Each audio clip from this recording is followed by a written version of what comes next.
नमस्कार दोस्तों, मैं विजय कसाना डिजिटल फ्री शिक्षा के यूट्यूब चैनल पर सुबह सुबह बड़ी खुशखबरी लेकर हाजिर हूँ साथियों। खुशखबरी आनी भी लाजमी है क्योंकि जैसे ही कल कोर्ट से राहत मिली है तो अब सरकार पीछे हटने वाली नहीं है। हम बार बार यही कहते थे साथियों कि आप अपनी तैयारी जारी रखें क्योंकि हरियाणा स्टाफ सिलेक्शन कमीशन है वो अपनी तैयारी पहले से ही किए हुए है। जब भी उन्हें परमिशन मिलेगी वो तुरंत ही बड़ा धमाका करने वाले हैं। अब विस्तार से साथियों एग्जाम डेट को लेकर भी चर्चा करेंगे। कोर्ट के फैसले के बाद पहली बार चेयरमैन साहब का बयान आया है, वो भी देखना लाजमी है। तो चर्चा शुरू करते हैं। उससे पहले अगर आपको लगता है कि आपका विश्वसनीय चैनल सही अपडेट आप तक पहुंचाता है तो आप चैनल को सब्सक्राइब कर सकते हैं।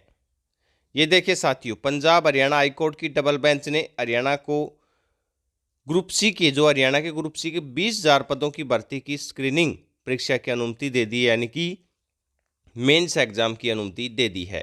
61 ग्रुप की परमिशन की बात की जा रही है साथियों।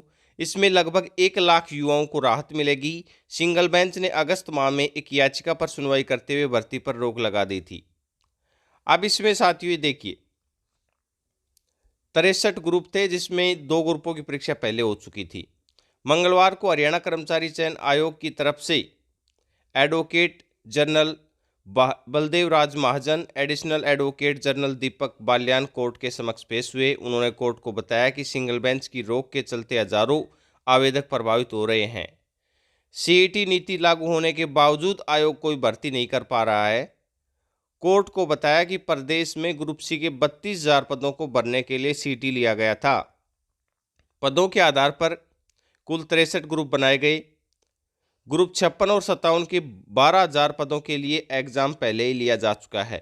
बचे हुए 20,000 पदों के लिए 61 ग्रुप है साथियों, और उनकी भर्ती प्रक्रिया अभी आगे नहीं बढ़ पा रही है। ऐसे में इसके लिए स्क्रीनिंग परीक्षा कराने की अनुमति दी जाए। सरकार की दलीलों के बाद कोर्ट ने परीक्षा कराने की अनुमति दे दी है। इसमें साथियों मामला सोशियो इकोनॉमिक क्राइटेरिया को लेकर था और उसको ये बात नकार दी गई है क्योंकि साथियों सोशियो इकोनॉमिक क्राइटेरिया की जांच बाद में होगी, ये बात माना है। और अगर कोई भी दोषी कैंडिडेट पाया जाता है तो उसके खिलाफ कार्रवाई भी होगी। याचिकाकर्ताओं ने इस पर आपत्ति जता कहा था कि यदि बाद में इन अंकों को लेकर किसी आवेदक का दावा गलत पाया जाता है तो कट ऑफ के बाद मौजूद प्रथम आवेदक का हक मारा जाएगा, क्योंकि स्क्रीनिंग परीक्षा के लिए तो केवल ये साथियों 5 गुना बताया गया है, लेकिन 4 गुना कैंडिडेटों को ही बुलाया जा रहा है।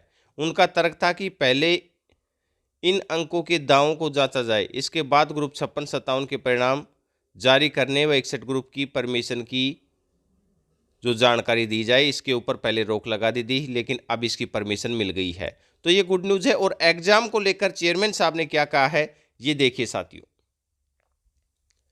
इसी सप्ताह परीक्षाओं का शेड्यूल जारी करना शुरू कर देंगे, यानी कि साथियों इस वीक से ही आपको बड़े धमाके देखने को मिलेंगे, बड़ी खुशखबरियां देखने को मिलेंगी। वीरवार को 9 ग्रुपों का शेड्यूल जारी होगा। कोशिश है कि जनवरी के प्रथम सप्ताह में ही स्क्रीनिंग परीक्षा ले ली जाए, क्योंकि उन दिनों स्कूलों में अवकाश रहेगा। यानी कि साथियों जनवरी की शुरुआत में जो सरकारी स्कूलों की छुट्टी है, इसका फ़ायदा उठाते हुए हरियाणा स्टाफ सिलेक्शन कमीशन है वो रेगुलर एग्ज़ाम करवाएगा। तो साथियों प्रथम सप्ताह में ही एग्ज़ाम की तैयारी है।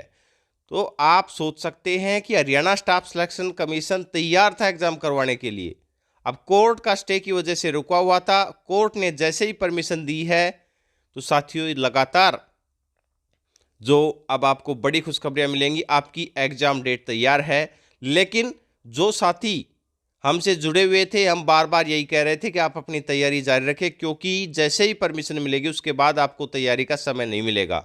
अब जो साथी पहले से तैयारी कर रहे थे उनके लिए तो ये फ़ायदेमंद है, और जो अब तैयारी करने की सोच रहे हैं तो साथियों उनके लिए तो हार्ड तो रहने वाला है, क्योंकि पहले से तैयारी करने वाला ही इसमें बाजी मारने वाला है। ऐसे और कोई अपडेट आएगा, फिक्स एग्जाम डेट का नोटिस आएगा, वो भी सबसे पहले आप तक पहुंचाया जाएगा। अपना कीमती समय देने के लिए बहुत बहुत धन्यवाद।